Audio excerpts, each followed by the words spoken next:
So here we have Perdy. She is I believe it's 36 foot Catalina. She's a really long trailer because it has two full-size or queen-size bedrooms. So just looking at the outside, you can see that there are 3 slides. If you will be hooking up, everything is here for you. You do have your light connections, the hitch. You'll see that there are tow bars if you are familiar using them. They're in the outside cabinet. And then we have our battery that's here. And these are your propane tanks. So in theory, we should test the propane tanks and make sure that they're full. And we do that in between each reservation. So this propane tank container, it just comes off here. I'm gonna see if I can do it with one hand. And when I came to test things a few minutes ago, these actually both said red, meaning that they were empty. But I just noticed that these were not turned into the on position. So when I turned these on all the way to the left, both of these said that they're green, meaning that they are full-ish. Full at least, that there's no red. These will slowly but surely turn to red when they start getting used. So if you are having this trailer delivered to your campground, everything's already going to be set up. The propane will be turned on and everything's going to be ready for you. But if you're setting up yourself, you'll see that there are jacks on each, stabilizers on each corner of the RV. And this is where you will find most of your stuff. It's technically on the, I guess, driver side of the trailer. You'll see that there's the little manual jack thing that you would hook up in order to turn. It's actually over here, sorry, wrong piece. And in here you will have your electric hookups, your electric cables, your water, your tow bars there. And if there are any chairs, they'll be in this cabinet as well, but we do not guarantee that there'll be chairs, for the trailer itself.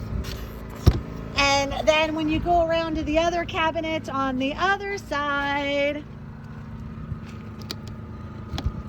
this is where your stinky slinkies are for your waste hoses. There's actually a washer and dryer in this particular unit, which sounds like a really cool feature, but it's more pains and hassles. And we'll talk about that a little bit more later.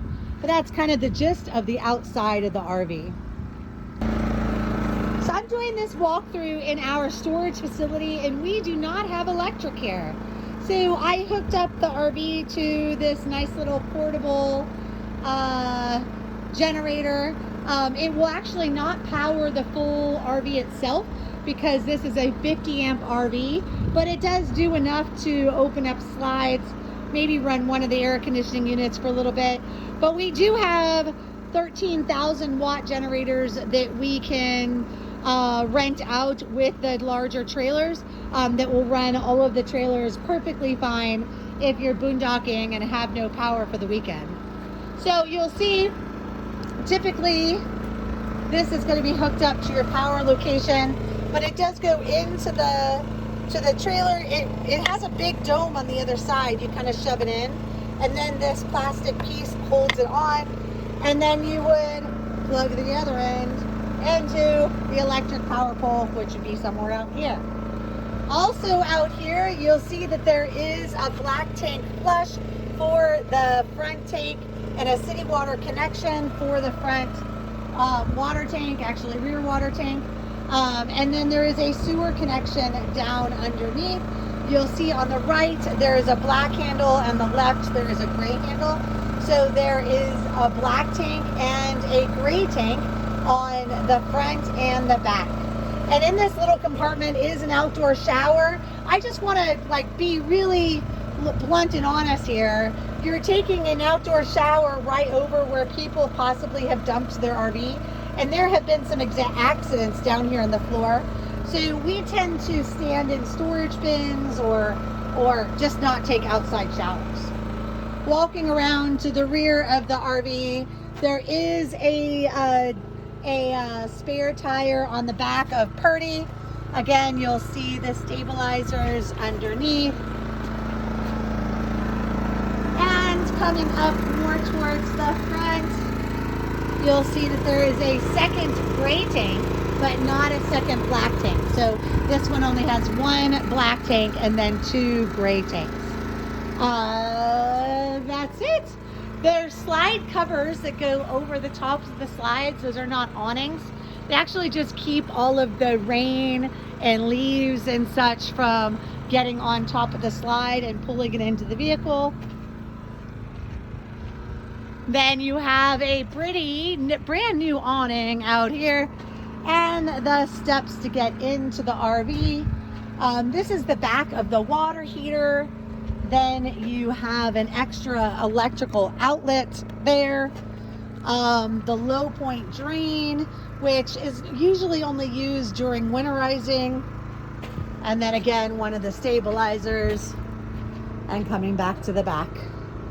This is the back bedroom of Perdy. It's got a really nice kind of dresser system. There is the queen size bed and some cabinets. And what you're seeing now is when it's in the open position. But when it's traveling, this slide completely closes and is all the way up against this wall. And this mattress is all the way up against the dresser there. And you can't walk in this area. There is a slide operation here. It's real simple, in and out. And then there is a second AC unit back here in the back. We have two AC units, and so they're pretty simple. You just turn them into the on position for cool, the different levels of fans, and of course the temperature. The bathroom is in this area as well. It's a pretty typical RV bathroom. You have your toilets here. There's sink. There should be adequate toilet paper underneath. You must use the RV toilet paper and no snuggly little bear stuff that's soft and squishy, because it needs to be rapid dissolving specifically for the RV. And underneath in that cabinet, you'll have some toilet chemicals as well, in order to help keep the toilet from being smelly and breaking down the toilet paper. During travel, this little rubber thing stays on the shower so that the shower does not slam and open and close. But it's a typical shower. This one actually is a little bit more spacious. Just be careful. There is an on and off button on the nozzle, and sometimes people don't see that and they think that the water pressure is not working correctly. And then this turns into the kitchen here. This RV has a pretty good size refrigerator, microwave, stove top, a little bitty oven. You'll see the stuff in the cabinets. There are pans and cups and some plates and bowls. Typically, if you see disposable plates and bowls and cups, those are left over from previous guests, but we figured it's nice to have. We have some paper towels, toaster, some other things. Looks like there's a pasta strainer and a casserole dish. And then in those little boxes are silverware. This RV actually has not been cleaned yet, so hopefully we're not going to find any surprises. But there's adequate stuff there for everything that you need, and a little coffee pot in the back as well. So in order to start this stovetop, this is not a glass top stove. You do need to open it up. And then you have your things here. You need to push it in and turn to the light there. And then this is actually your ignite. You just turn it one click to the right. You hear it lit click. And you can see, hopefully in the light there, see how it sparks a little bit? That's actually what's lighting the propane. I can't actually do it with one hand, so I'll light it and show it to you afterwards. Their microwave is just a standard microwave, pretty decent size freezer and fridge. It's not always guaranteed that your freezer and fridge are going to be cold when you arrive. The drivers will plug in and will turn on the batteries and get everything going. But if you're going to a real short delivery, it doesn't take 20 minutes. It takes tons more than like 20 minutes or an hour to get that fridge to get cold. So it could be that you need to wait a little bit of time to put food in the fridge, because you never want to put hot food in a cold fridge. Then we have a dinette with removable chairs. You can kind of move them around. And we have our couch area, which, very unfortunate for this video, because the cushions are actually in the wash. We have couch covers for this particular RV. So I'm doing a little behind the scenes magic. So we do have our couch here. It will have a pretty cover on it. This is very unsightly. And this does pull out into a full-size bed for another sleeping area. So you will now see all 3 burners lit. I will tell you, I had to do the clickety click, use a couple of the different burners. Usually the back ones like to light first in order to get it lit. It did take probably 5 or 6 clicks on the dial before it lit. And the reason why is because we turn off the propane in between each renter. So it does take some time for the propane to flow through those lines and get started. But you'll see there's 3 burners here, and the oven lights very similarly. There is a little light button here on the oven, but all you're doing is lighting a pilot that's underneath the back shelf all the way in the back. You'll see that pilot will stay lit. Again, it's going to take another 4 or 5 clicks to get it to light. But once just the little bitty pilot stays lit, then you can turn this all the way on and the whole oven will go floop. But just make sure the oven does not heat evenly. So things in the center might be pretty toasty and things on the outside are going to be a little bit underdone. Make sure when you turn off the stovetop, you do make sure that they're in the off position. They do lock closed. And don't close the top immediately. This area is still very hot. And if you put the glass down immediately, you're going to get the glass very hot. And it could have the possibility of shattering. So when you're at the destination, probably just leave it that way and never put anything on top of the glass. You'll see that there is a pretty fireplace and a nice TV. Typically the remotes are in the cabinets. I do have an outside rug, so if you guys are having it delivered, this outside rug should be set up for you. Going into the front bedroom, it's the same as the back one. The same size, same layout. Maybe it doesn't have as nice of a dresser area, but it's still got a lot of room for clothes. There is a huge closet that does allow you to put a lot of things and to hang things as well. So there's a lot of space for you. And then a queen size bed. So many renters typically like to bring their own linens. So we don't charge for our linens. We will provide them for you if you would like them. But we find that most renters prefer to bring their own. This is how linens are going to arrive to you if you ask us to bring them. We have these linen bags that we send them after the laundry company, and they are sealed in these bags. So you would just rip them apart, put them and make your own bed. We found that here in the Florida summer, it was just too hot to be making beds. And I'm not talking about us being lazy, but just think about when you're sweating and you're hot in the Florida sun, what might be getting on those sheets. So we've decided not to make beds anymore and to have that be part of your camping experience.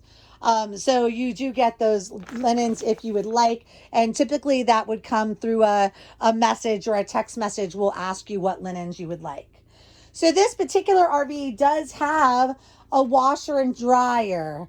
And there are times where I wish I would take it out because I feel like it causes more hassles than good.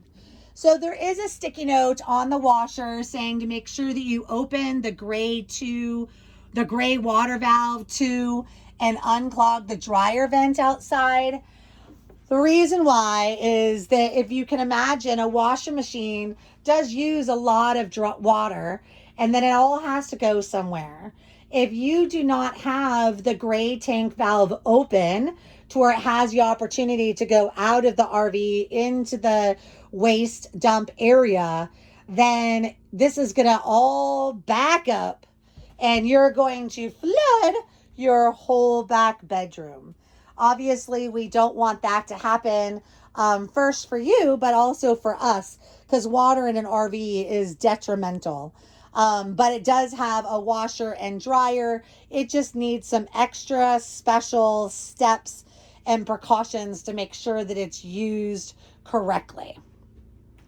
Let's see, that's it. Oh, this does have another washing machine or another air conditioning here in the back. It's the same one as before, just a turn on for cool, high, low, and set the temperature. And then we have some lights here as well. And there's a very simple mechanism on the air conditioner. There's these little buttons on the side, and these are open or closed. If this is in the closed position, then the bulk of the AC is going to be spread throughout all the vents that are open throughout the RV. And if they're open, the bulk of the AC is going to come out right here in order to cool this particular room. All throughout the RV, there's miscellaneous outlets and USBs for your convenience. One more thing.